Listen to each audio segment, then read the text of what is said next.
Hey guys, it's me, Miss Garcia, Williams Middle School. I'm back to talk to you more about stage, body positions, and blocking. So, okay, we talked about I'm going to disappear for a second. We talked about our stage directions already. If you remember correctly, we learned this nifty little grid, which is basically your stage directions. Center stage, stage left, stage right, upstage, downstage. So this is part one. You got to learn that. Part two was your body positions, right? We learned about body positions. So what do you see in this picture? You see them in various body positions. Some of them are quartered, some of them are three-quartered, and all of that. But there's more to blocking than just where your feet are and where your physical body is. It's all about where you are in relation to the others around you. What is it that your body is telling the audience? So look at this picture right here and tell me, what do these bodies, what are they telling you about their character and what exactly it is that they're doing? I'm going to give you a few minutes.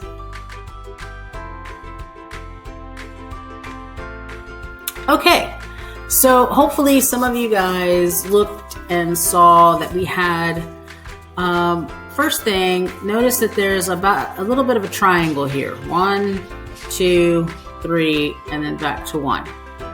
Triangles are very popular and very pleasing to the eye when doing your stage blocking. The triangle looks very nice. It's very, it looks good. So that we use triangles a lot. Also, did we notice height? Height. She's sitting, he's standing, but he's kind of bent a little bit. So he's coming down to her level. And also, she's facing him. Now, these people in the background, they aren't even paying attention to these two. They are on stage, but they're not paying attention to these two. They are doing their own little business. So that's telling me that these people are just in the background because something is happening, but this person is actually having a conversation, and this should be our focus. Okay, so when we're doing this, we have to look at blocking. As directors, we look at blocking. As actors, we record blocking and we perform blocking. What is blocking? It is the precise movement and positioning of actors on a stage to facilitate the performance of a play, ballet, film, or opera. So, basically, what that boils down to is what your body is doing, where it's moving, how it's moving, and what you're doing with it to help the audience understand the performance. Okay, let's move forward. So there's a few things that we look at when blocking. One of the first things is levels, the heights of the actor on stage. So when someone is standing higher than someone else, usually that person is either in a position of authority over this person, or they're perhaps an adult and a child, that kind of relationship. Also, a lower person would mean that they could be asking for forgiveness. They could be feeling bad about wronging the person standing. But they put themselves, or they are put lower than another person. We look at levels. Also on stage, staircases. Use staircases. They're great for adding additional levels, putting people higher so that they can be seen. It helps to guide focus. It adds interest. levels are nice. So notice in this picture, we have this person sitting, this person standing. As you can see, the dynamic, this person is in a power, almost like in a power, trying to overpower this person. They're in a physical overpowerment of this person. They're taller, they're leaning in. It is as if they're arguing or looking down upon this person here. Okay, another thing we look at is planes, not airplanes up in the sky. We look at planes in as far as lines. If you can imagine, and we'll go back here so I can show you, because it's easier for me to show you. Planes are literally straight lines. This is a plane going from stage left to stage right, and this is a plane going from upstage to downstage. So these are planes, lines. So if you are on stage with another person having a conversation, and you're standing on this plane and they're standing on this plane, that causes this person to have to look back at this person. That causes a problem when acting, because this person who's actively participating in the conversation is having to turn their body to talk to this person. That means that it puts them in at least a 3/4. And remember what a 3/4 body position is? It's a very weak position. So in order to avoid that, it's very important that we stay on the same plane. If we're talking to someone, you want to stand in the same line that they're standing in so that nobody has to turn to pull their focus to you. So that's what a plane is. It's more of a line. So,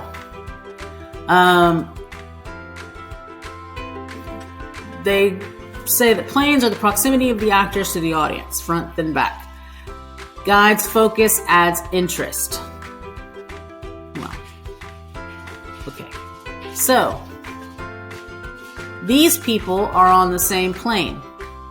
This person is on a different plane.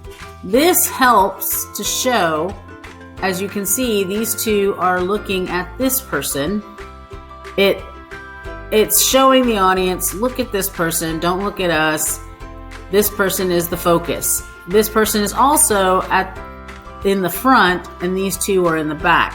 Now, if you notice, she's shorter than these two, so the audience can still see these two because she's hunched over, but she still has the focus, and she is on a different plane, more a plane closer to the audience, which tells us that's who we should be looking at. All right, give and take. This is the placing of two actors, so one's face is easier to see by the audience than the other. This also guides focus and adds interest. So yesterday you heard me say that you give focus, right? Giving focus to another actor. That's the give and take. When the audience is supposed to be focusing only on one of the characters on stage, it helps if the other characters in the scene are either A, all looking at that character so that it tells the audience you're supposed to be looking here, or B, doing something that is not pulling away from that person, whether they're reading a book by themselves off to the side or drawing or even in a tableau position. And we'll talk more about tableaus later, but that kind of non-movement helps us as audience members focus on the one that is talking and moving. All right, so this is a give and take or a give focus. Notice how we can see this person, he is in a quarter, right? He's in a quarter position. This person is profile at best, if not a 3/4. So he's still active in the scene, but this is the person who has the focus. All right.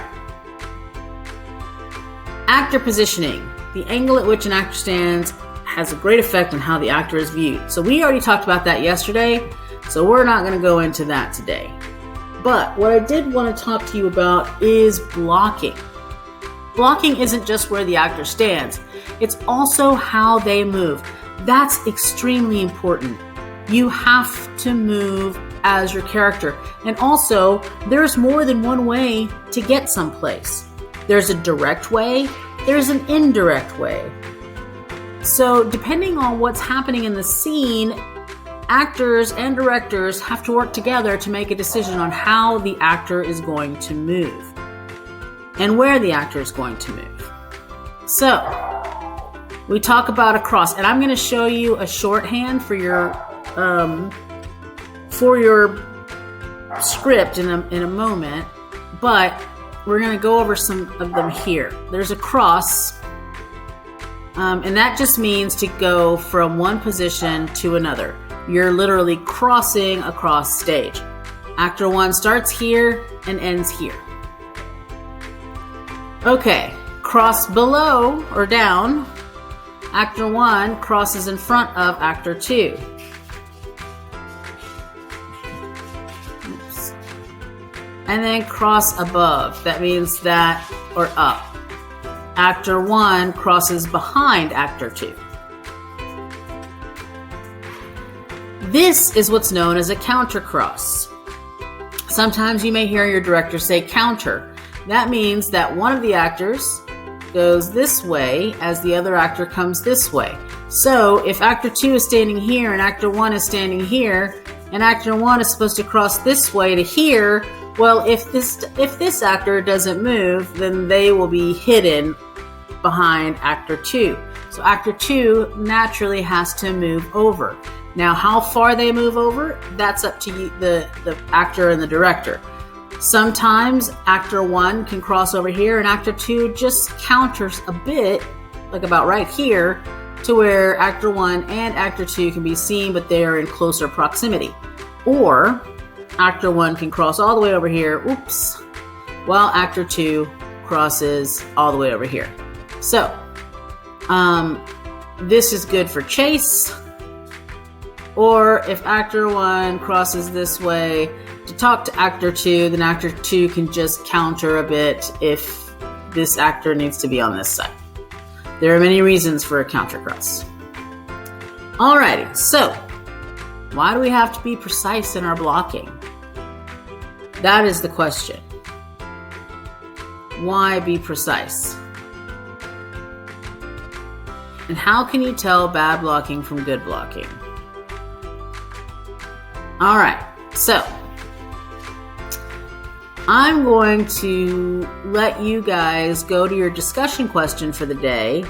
It's not this one, but it is this one. Why do we have to be precise in our blocking? So hopefully you and your theater director will have a discussion about this one. But there's going to be a discussion question. Why do we have to be precise in our blocking? That's going to be your discussion question. And I will let you do that. And I will return later and we'll go over the second part of this lesson. Bye for now.